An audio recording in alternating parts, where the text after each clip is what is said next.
Oh my God! Pause the music. Good Lord. Are we good? We good? Yeah, I All right. got you. Think Red so, Light I hope. is on deck. You already know how it is. All right. So before we even start, I'm gonna apologize for my stuffy nose. Allergies are kicking my butt He's right been now. snorting so but- much coke, it's not even funny. Sure.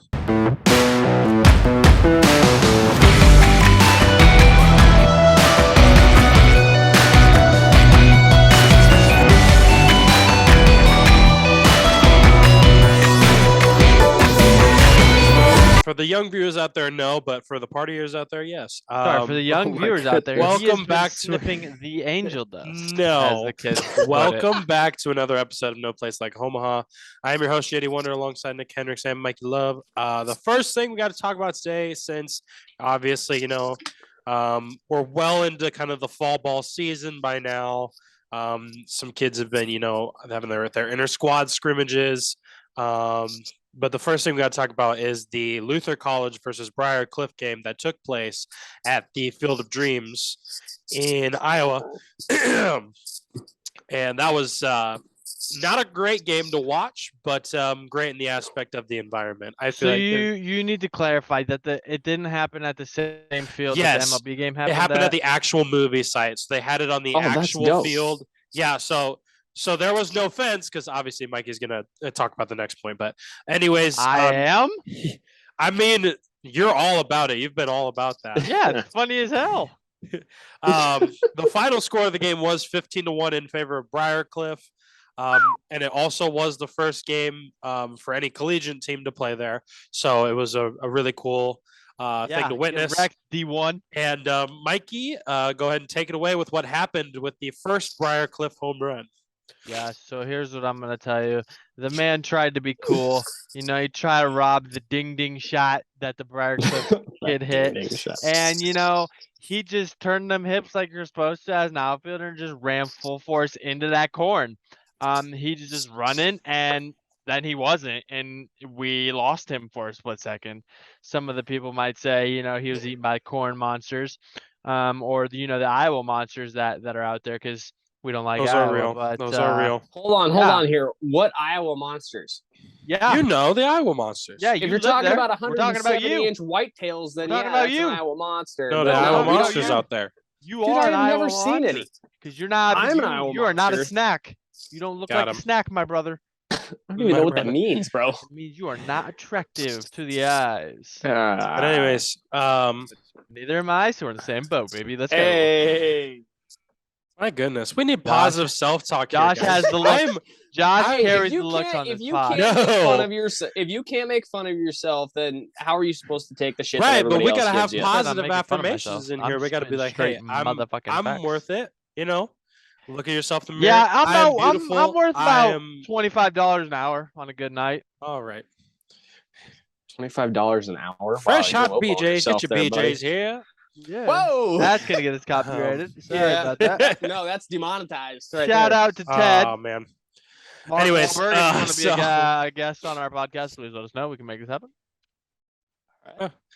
Anyways, going back to the game though, there were a few home runs. I believe there were only two. There might have been more home They runs. only used wood bats because of how small the field was. Yes. That's And pretty cool. one was hit during the daytime. I just think that the nightcap home run that a Briarcliff player had was just awesome to watch. He hit it, and it was picked up on the lights at first. It went up into the night sky, and then it just vanished into the corn. It was a great thing to so see. I'm gonna say it's really a detriment to the movie that we didn't have the lights on, like car lights. Oh, that would have yeah. been cool. Like everybody pulls up their cars around the outside. Yeah. That would have been dope. I mean, but let's be Yeah. real though. If a fly ball gets hit, there's not a chance anybody sees it.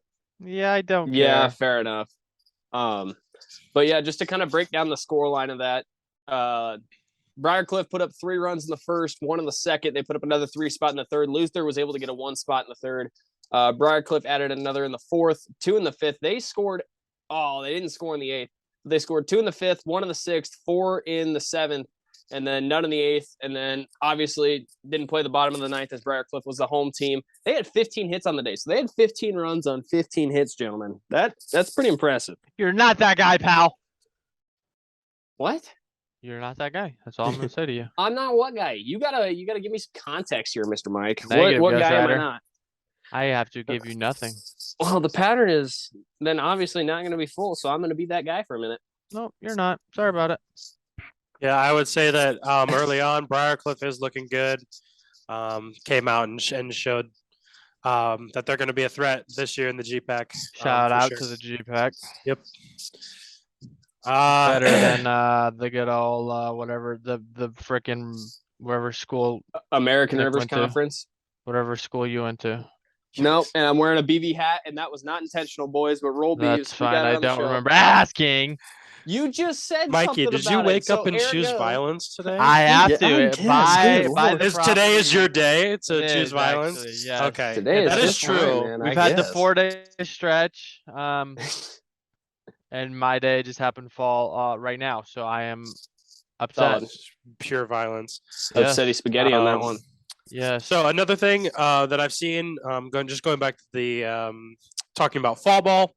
One thing I've seen, I think it was Steven Scooch. I don't know how to pronounce his last name. Join our pod. I wish, dude. Join the If If we podcast. could get him on, yeah, Steven, if you listen to this, hop on the pod. We'd love to have you. As well as Will Compton. Oh, Will Compton too. Easily for the boys every day. For the boys. But he showed a preview of fall ball, and he said this should be implemented in all programs. It's basically a one calling out one. So I don't know if it works out. Yeah. So but it's like a pitcher calls out a hitter, or a hitter calls out a pitcher, or something like that. They face each other 1-on-1, and if the hitter gets a hit, then it's a positive for the hitters, and if it's a strikeout or a ground out or anything like that, then it's positive for the pitchers. I think that that's a great way to breed competition.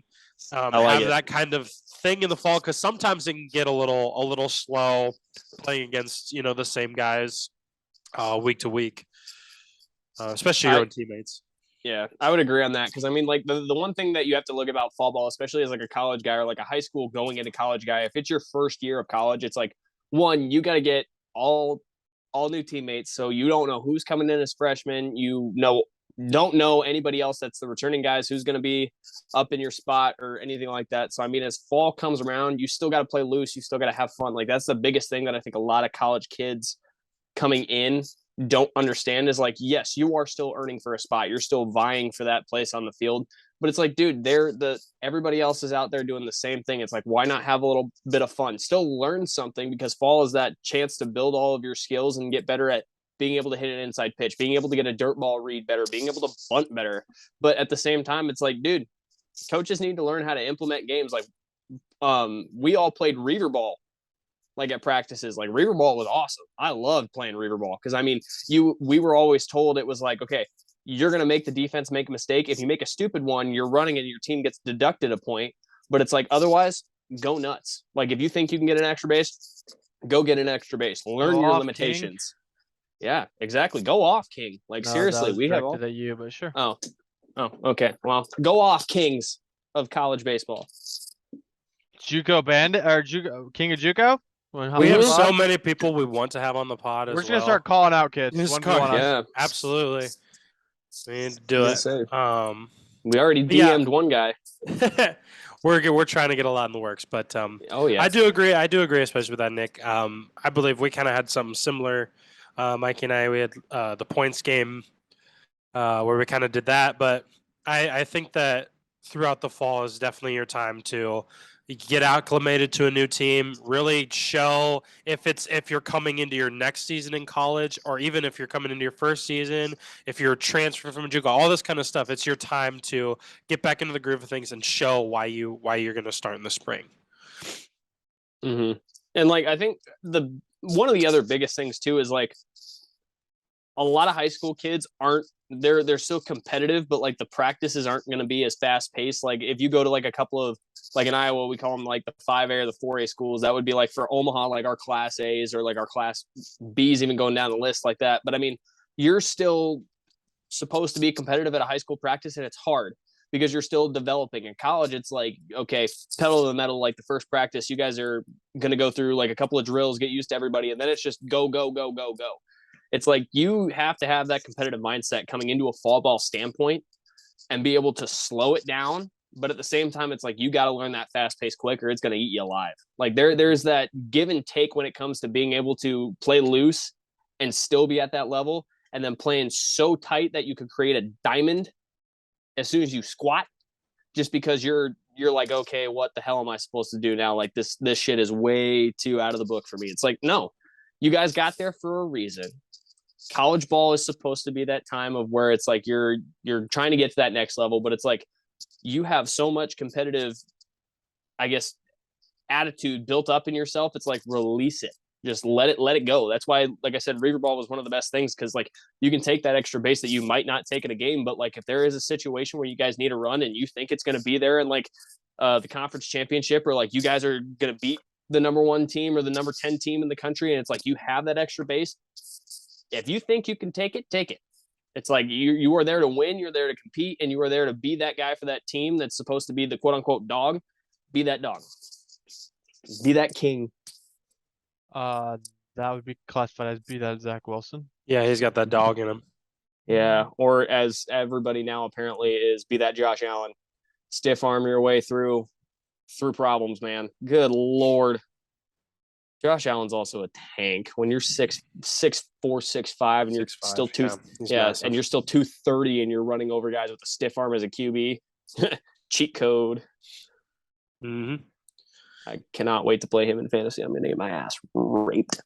Okay, we do not. That's going to be so bad when Josh Allen on takes to the field next against me. one. Just circling back to college baseball now. Yep. What do you guys think that the most important parts for fall ball are? Like, I understand we kind of touched on it a little bit, but like, as all of us being previous college players, just for any kid that's going into the fall ball. Nick, you mentioned about it being fast paced, it being something where you're going to start right away. What's some things that you would like? What's some advice that you would give to kids going in? Mike, yeah, I'll let you take the floor for the first part. Going into fall ball, you said? Yeah, so it could be, too. it could be just for returning athletes, it could be for new athletes, just advice that you would give just going into that fall season. You don't need to give advice to returning athletes because they already know what it's like. Right. Like they already know what's expected of them. So then let's should. Yeah, let's categorize it to the new guys coming in. So like high school. I mean, I think the biggest thing is just like know that you might not be the best kid. Like you're not in high school anymore. Like you're not that guy. Mm-hmm. Like every school is gonna have that guy, and you can become that guy, or depending, on the, like you could go to a very small school and you could still be that guy as soon as you come in. It just kind of depends on what level of competition you're getting into. But I mean, I think just like know that like you're not that guy anymore. What you did in high school doesn't really matter. And that really the coaches are always watching. Like you might have been able to get away with a lot more in high school just based off of only having, 3 coaches, but depending on what level you're at, they've got the 3 standard coaches, and then they've got like 2 GAs, and then they've got like a freaking student manager, and everybody's watching usually all the time. I would agree with that.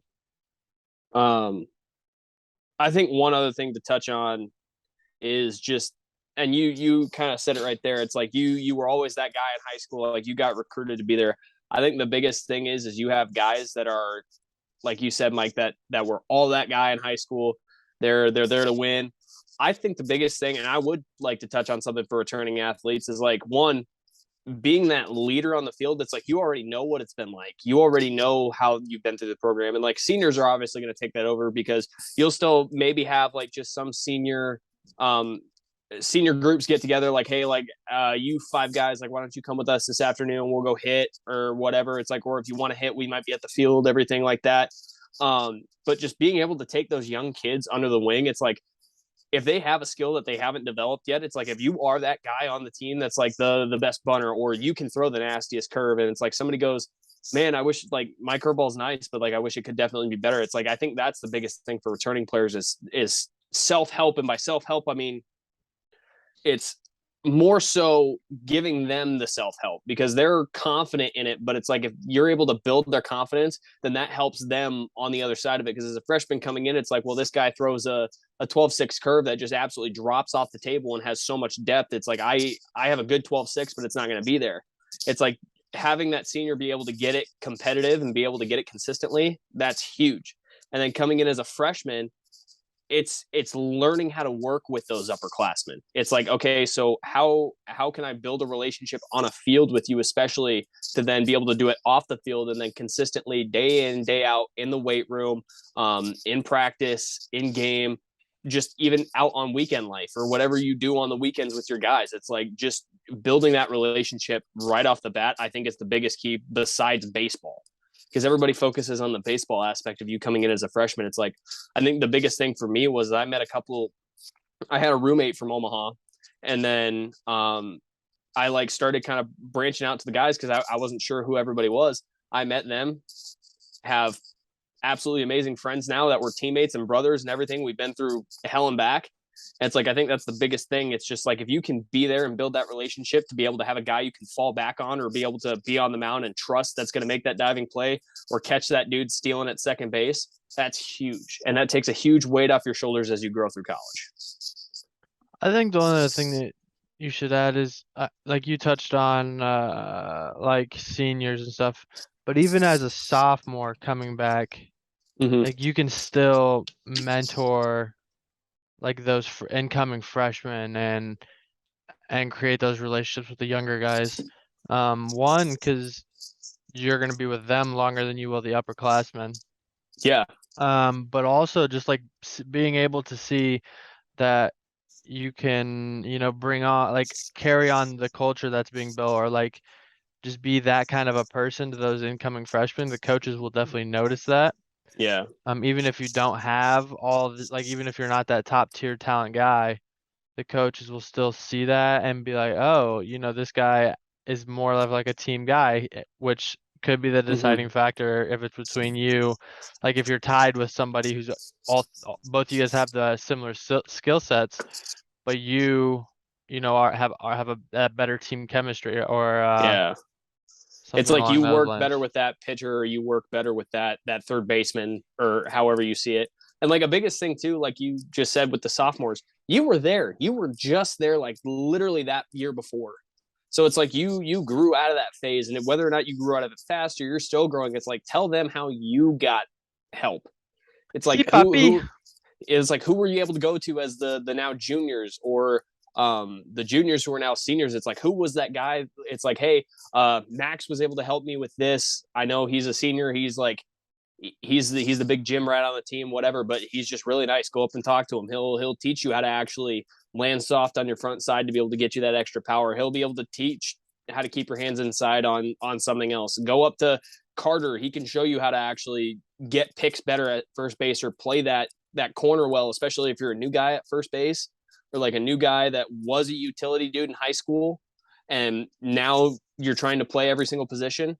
That's the biggest thing is sophomores, like you said, need to be able to understand how can I build that team chemistry to, one, show the coach that I can beat out that junior and possibly senior, but also it's just like, how can I help our team just get better? I think that's the biggest thing for sophomores. Yeah, and one other thing I'll add, and then Josh can get his point across that he's probably way muted. I can't see the Zoom. No, I love the discussion. I love the discussion. I know. One thing to think of is like you may run into guys who they aren't very receptive to you, like asking all these questions, or maybe they don't go out of their way to help you in certain things, and that's like that doesn't necessarily mean that they're a bad person or like they hate you or anything of that nature. They could just be a really solitude like locked. Yeah, they could be a very locked in dude, or they could just be having a shit ass day, or there's a bunch of different factors that could be going on.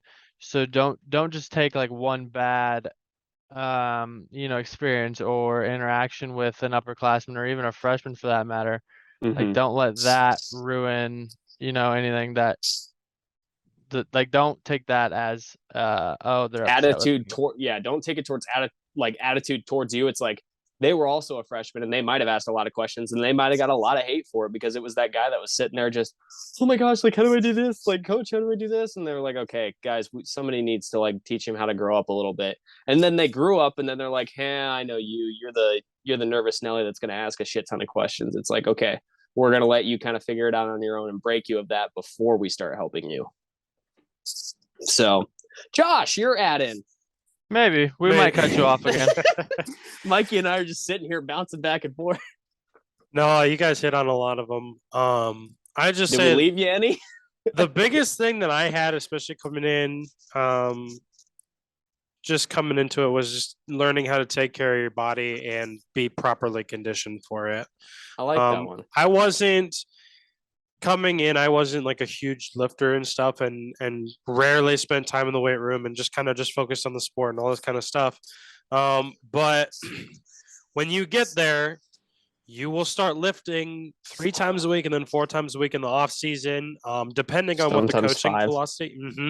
Depending on what the coaching philosophy is, you will have like conditioning on the field, and even regardless of that, you throw at a volume way higher than before. You hit at a volume way higher than before.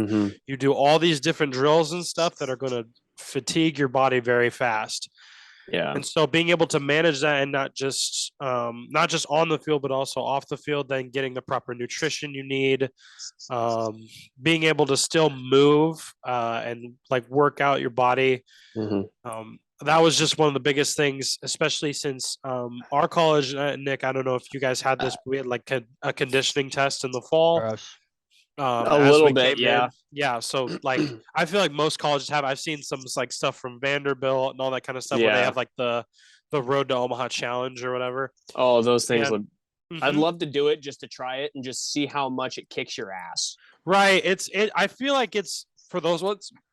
It's more so about team camaraderie and just pushing your physical limit. It's not so much to like deter you. And if you don't come in the best physical shape, don't let that destroy you. Just continue to stick to the program and push yourself through it. Right. That's a big thing is coming in.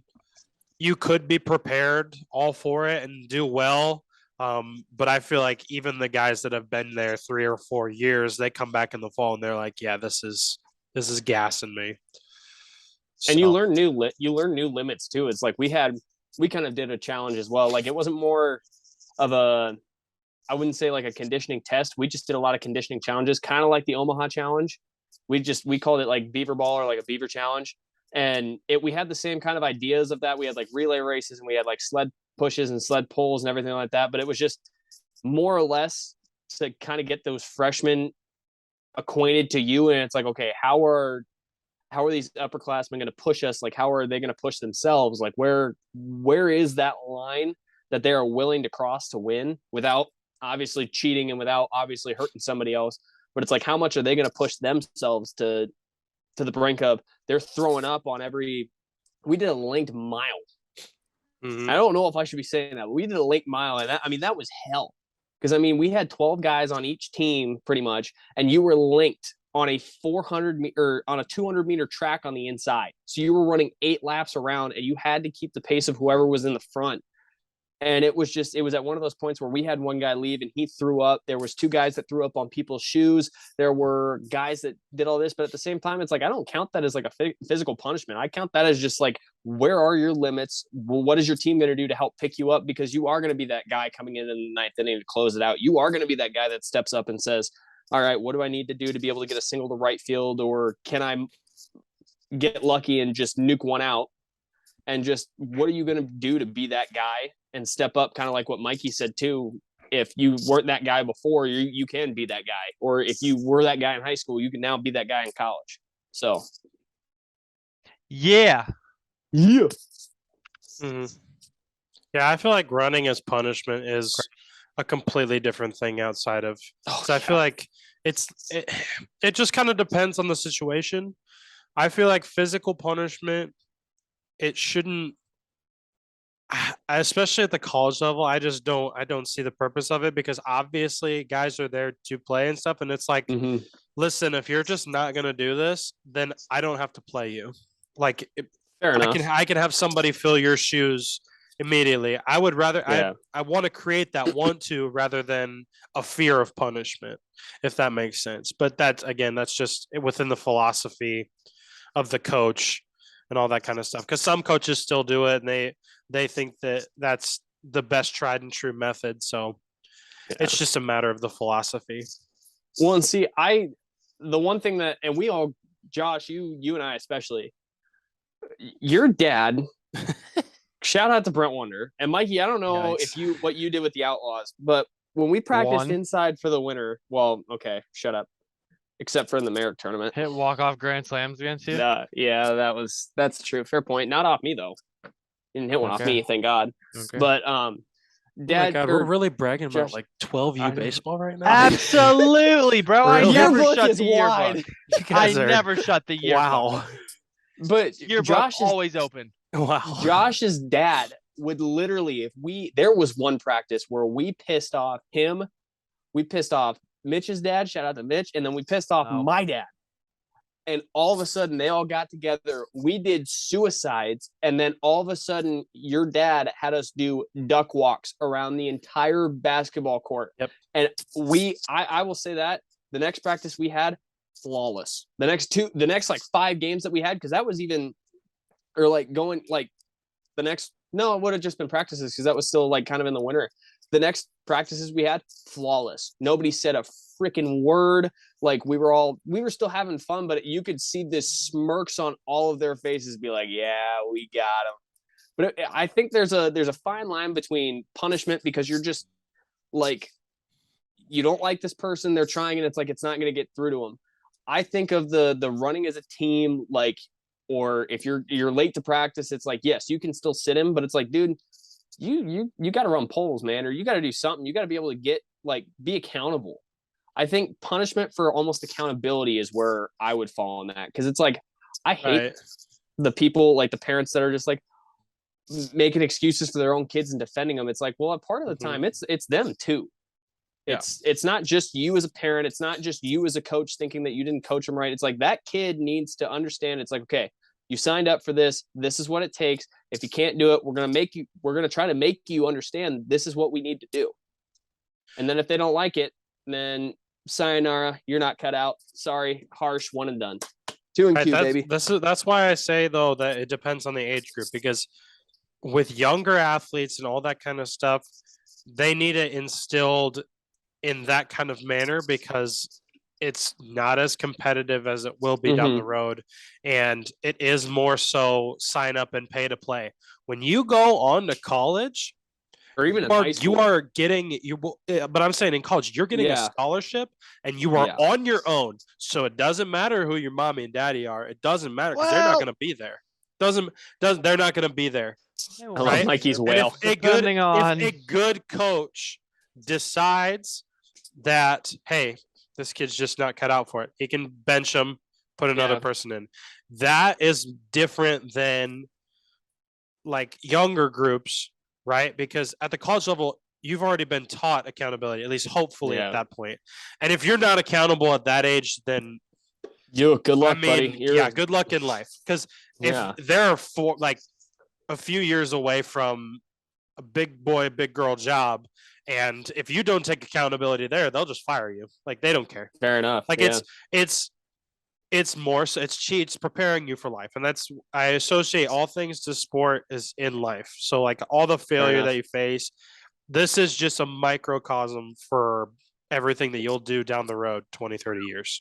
Round of applause for the word microcosm. Yeah, that's a big word for Elmo. It's a big word for Elmo. Good Lord. Word of the day, toilet paper, Josh, eh? Hey, man. Sometimes you got to dig deep in the dictionary. Yeah, sometimes you just got to go on the shitter for a good solid hour. Not just on TikTok. My legs will fall asleep. You know, you just do what you absolutely gotta. And at the end of the day, PEMDAS happens. Right. Fair enough. All right, Fair enough, boys. I think that's about all we've really got today.